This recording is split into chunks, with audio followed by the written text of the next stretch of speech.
Hi guys, and welcome back to what I'm teaching this week. In this week's episode, we're talking about first grade, and first grade is working on steady beat as well as high and low. So let's jump right on in. All right, so we're starting the week off on Monday with something very simple, and that is what I call the roller coaster. So you've probably seen this before. It's just a vocalization where you pretend like you're on a roller coaster, and so we hold onto our handle and I'll make silly sounds and they will echo them after me, and it's a really good way to it gets their heart pumping. Like, they're really excited to go on the roller coaster and they just think it is absolutely hilarious. After that, I ask them some prompting questions to try to see if they can figure out, like, okay, hands went up when my voice went up high and my hands were down when my voice was down low, and we'll talk a teensy bit about that. And I'll go over to the piano and I'll play some high notes and I'll play some low notes, and I'll have them put their hands up high or down low for which one they hear. And that's actually a really quick pre-assessment, and most of the kids I find can usually figure out high and low pretty quickly. So we're starting really far apart, like super high, super low, and then just seeing, who can figure out that's high or that's low. After that, we listen to one of my favorite songs, and that is Fairies and Giants by Elgar? It's Elgar. What's his first name? Edward? I think it's something with an E. Anyway, by Elgar, and we listen to it. And so this song has really distinctive high sections and low sections.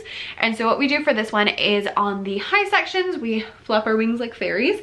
And on the low sections, I actually tell them it's fairies and monsters and not fairies and giants, because I want them to get down low for low. And so we scrunch down low and we make mean monster faces, which is kind of sad with the masks on, but it's okay. And stomp to the steady beat with our mean monster face. There are some sections in the middle, and so we just go like this when it's in the middle, and then at the very end there's some sections where it goes like from down to up, and so we just kind of sweep our hands up, and they think it is like the best thing ever. After that, I'm like, great, we're gonna learn a song and see if we can show the highs and lows in this song. And then I show them up on the board just a little picture of a little frog, and I'm like, what do you think it's gonna be about? And they're like, oh, a frog. And I'm like, great, this is not just any frog. It's a Hispanic frog. It's from Puerto Rico, because we're doing Hispanic songs. And so they, so I tell them, like, this song is called El Coqui, and the only word you need to know is coqui. And they're like, oh, okay.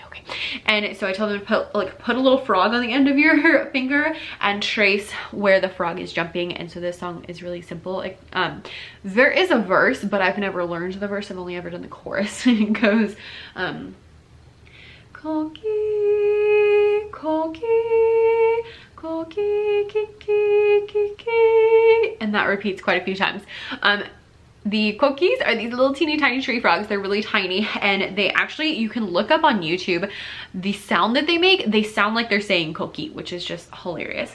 And then after we do that, I will play, there's actually an episode of Dora where she had a frog that was on there and he was singing this song, and so I let them listen to that and they sing along with that, and they just think it's amazing. Usually I let them watch the video, but we still have projector issues, so that doesn't happen because I don't have any sound. And yeah, after that I'm like, oh, great job, and we're gonna do one more thing. I'm gonna tell you a story. It's the shortest story you've ever heard in your life. And they're like, oh, okay. I'm like, okay. And so I put up on the screen these little slides, and the first one says, the king of France went up the hill with 20,000 men. The king of France came down the hill and never went back again. And that's my whole story. And they're like, that was so fast. I'm like, yes, it's a super quick story. And so then I'll show them like all of the words, and they can't read because they're in first grade, but it's still nice to have it up there and they can at least associate the king. And so what I have them do for this one is we stomp the beat, and we do our hands up when he goes up the hill and down when he goes down the hill. And then I'll go over to the xylophone and I'll play up and down the xylophone. We'll do it a couple of times, and then I'll just play up and down and have them go up and down so that they can kind of get that all figured out. And that is it for day number 1. Day number 2 is Tuesday, and on Tuesday we are doing the roller coaster again, but an abbreviated version, because this time we're adding pipe cleaners. So we take some pipe cleaners, I'll take one, and I'm like, great, I'm gonna make my roller coaster out of this pipe cleaner. And so I'll bend it different ways and have them, help me figure out the how it would sound, and then I give them pipe cleaners and have them do it. And so we'll make, I usually use letters as the easiest thing to do, so we'll make a V, and so I'm like, great, so which way do we go first? And they're like, oh, down. And then what? Oh, up. I'm like, great. And so we'll do ooh, and they'll do it back and we'll flip it over and then we'll make an N and an M and an O and just all these different things. Again, because if you can do letters, it's easy for them to figure out what shape it should be. And it also helps, you know, reinforce some alphabet, which is also nice. And then I let them figure out their own, and I'll walk around and they, you know, make whatever shape they want. And then they add, sorry, my dog just brought me her toy. And then they'll add they'll add the little voice along with it. After I pick those up, we go over El Coqui again, and this time I tell them, I'm like, oh yeah, so El Coqui, he's from Puerto Rico. In Puerto Rico, they speak a different language called Spanish, and we'll go over a couple words they might know, like hola and adios and stuff like that. And I'm like, great, I'm gonna sing a song in Spanish, and you might not know the words because most of my kids don't speak Spanish. And you might not know the words, but I want to see if you can figure out what I'm saying anyway by what my hands are doing.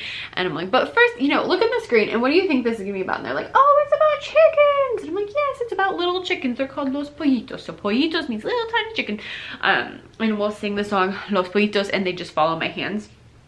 And so Los Pollitos goes, los pollitos dicen pío, pío, pío, cuando tienen hambre, cuando tienen frío. La gallina busca el maíz a trigo, les echa la comida y les presta abrigo. Bajo de sus almas, acurruchaditos, duermen los pollitos hasta otro día. And so we'll sing it and they'll match my hands. And then after that, I'm like, great, let's see if you could figure it out. So we already said los pollitos means little chickens. And I'm like, so let's see. The first part is los pollitos dicen pío, pío, pío. And they're like, oh, that means talking. I'm like, oh yeah. So the little chickens say pío, pío, pío. Cuando tienen hambre, and they're like hungry. I'm like, yeah, so they say pío, pío, pío when they're hungry, or cuando tienen frío when they're cold. And so I just kind of go through those, and I guess you might know the words, so I'll tell you the rest of them. Cuando tienen hambre, cuando tienen frío. La gallina, the mother, busca, looks for. El maíz, el trigo, so the corn. Les de la comida, gives them the food. Y las presta abrigo, which I think means like, and holds them tight. I'm not 100% sure about those words, I'm not gonna lie. Bajo de sus almas, underneath her wings. Acurruchaditos, duermen los pollitos hasta otro día. The little chickens are sleeping until the next day. So we'll go through those, and they can figure most of them out from the hand signs, which is just really fun. So that, and specifically, I like doing that because this is the first Hispanic song that they're doing with me. We do a lot of songs in different languages. And so I like starting with this one to be like, hey, look, you can figure it out even if you don't know what the words mean. And that's really helpful and really powerful to just be like, oh, I can sing things in other languages. Even if, you know, I don't understand them, I can figure them out. And just kind of, I think that switch helps with their brains. Then I'm like, oh, good, we're gonna listen to one more chicken song. And this song is Ballet of the Unhatched Chicks by Mussorgsky. And so I pop up on the screen this little thing, but we don't talk about it yet. And so what I have them do is they put their hands behind their back, and I tell them, all right, so what's gonna happen is we're gonna listen to the song, and your first chicken's gonna come out, and he's gonna hop around, and he's gonna go to sleep. And then the first chicken's gonna come back out and hop around, and then he's gonna go to sleep. And then your second chicken's gonna come out, and then he's gonna go to sleep. And then the first chicken's gonna come out and hop around, and then he's gonna go to sleep. It's gonna be the end of the song. And so we listen, and we just move our hands around. I have they're actually ducks, like little duck finger puppets that I was using, but I don't know where I put them. I like lost them halfway through this rotation. So I had them for the first couple of days and then I didn't, but they're like little and yellow, so they kind of look like chickens. So I was just like, we're just gonna go for it. So there's that. On Wednesday, my kiddos come in and we are starting with, actually this is what we did today, huh, fun.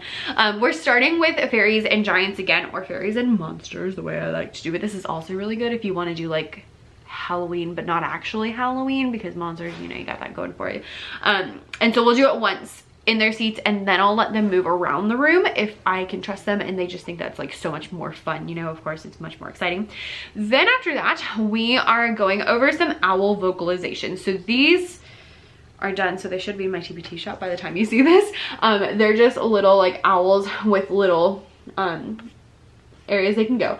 So we go through each of these together, and then I'll show them one, and I'll say, great, I'm gonna do one of these. Can you show me on your fingers? Do you think it's number 1 or number 2? And that's a really good, easy way to just see like, okay, you understand, you know, my voice goes up when the line goes up, or my voice goes down when the line goes down. And I tried to pick very different ones since it's the first one, but most of them have been getting that pretty easily, and so that's been working really well. After that, we go back to our King of France. This, by the way, is in my TPT shop, the whole lesson, so you can check that out. And we keep the study beat and points of little hearts, and then we introduce the glockenspiel. So we are going to use the glockenspiels today, and I actually put all of this in here for you to make life really easy. Mine are silver, so that's why I had them in 2 different colors.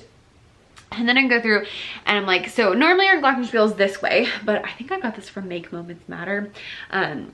He flips them up so they look like a hill. And so I'm like, we're gonna look at it this way so it looks like a hill. And then I ask, you know, are the high bars at the top or are the small bars at the top or the bottom? No, the top. Are the big bars at the top or the bottom? The bottom. Great. And then I teach them our chant, which is small is high, big is low. That is science, you should know. And they repeat each of those lines after me. We'll do that a couple of times. I'm like, great. So small is high and big is low. Are my high bars at the top or the bottom? They're like, oh, the top. Are my low bars at the top or the bottom? Oh, the bottom. I'm like, great. And so then I'll turn it back normal and I'm like, great, now can you point to where the high bars are? And they're like, oh, that way, because it looks like a mountain. Oh, great, can you point to where the low bars are? Oh, that way. Oh, great. And so I can say, you know, as we're, and then I'll say, as we do our, even that's on there, look at me being on top of things.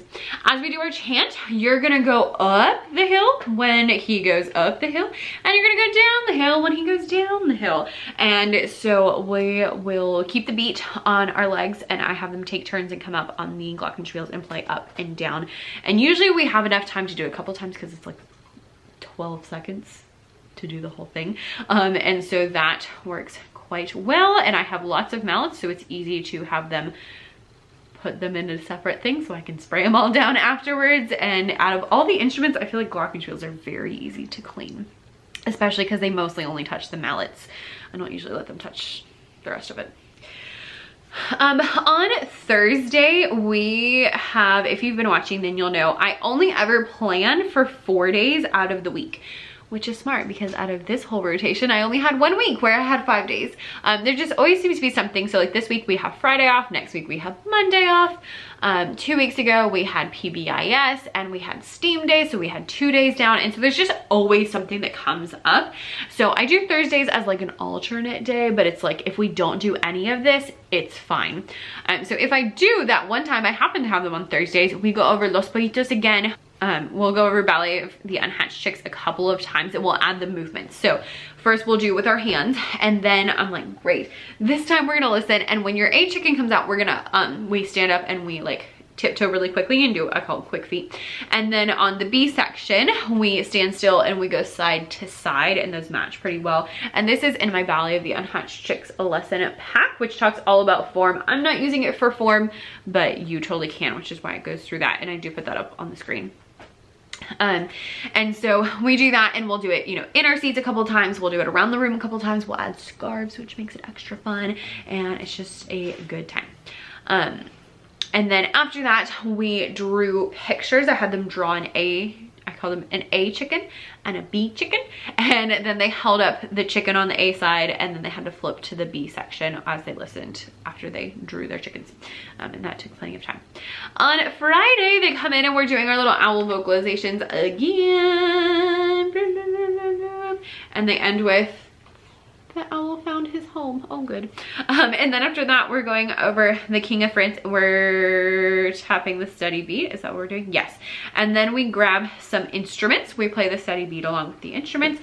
And then we play the study beat. I'm like, great, we're going to listen to a new song to see if we can play the beat with that one. And this song is Dulce Dulce, which we're going to use more next time. And so the song goes, Dulce, dulce, dulce, mama. Dulce, dulce, dulce, mama. Dulce, dulce, dulce, chiquita, chiquita, chiquita, chiquita. Oh, chiquicha is how the wordage was on there. I feel like it should be chiquita because that's right. But oh, and for the record, Los Pollitos from Mexico, El Coqui is from Puerto Rico. Dulce Dulce is actually an African-American folk song, but it is in Spanish as well. And so then I'll sing that a few times, and then I'll have them go along with our Ballet the Unhatched chicks, and they go just up and down on the A section and side to side on the B section, and see, you know, who's keeping the beat on that A section. We use the egg shakers, which makes it nice and easy with all of these.